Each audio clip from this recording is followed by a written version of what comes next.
سكاكر عالم من الحلوى. السلام عليكم يا حلوين، اليوم حنعمل سوا أطيب قطايف، تابعونا. أول شي نحط المكونات بالخلاط، مي دافية وطحين.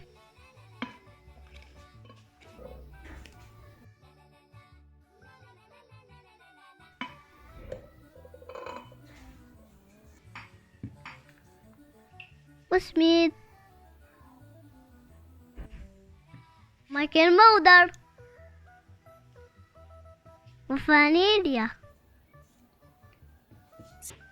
وشوية سكر بودرة، ونخلطهم كثير منيح. نتركهم يطعموا 10 دقايق،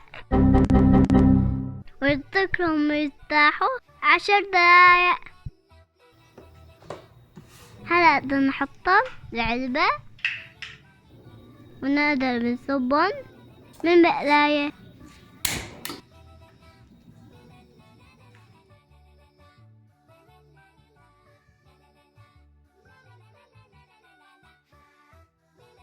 لو تبدأ تنشف العجينة نرفعها من المقلاية ونغطيها. خلص كل المقدار.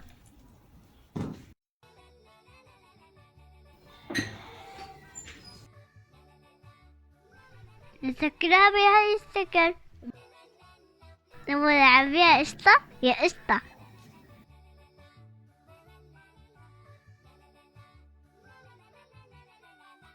واخر شي نغليها بالعطر ورشة الفستق. والف صحة وعافية، جربوها. إلى لقاء جديد، مع السلامة.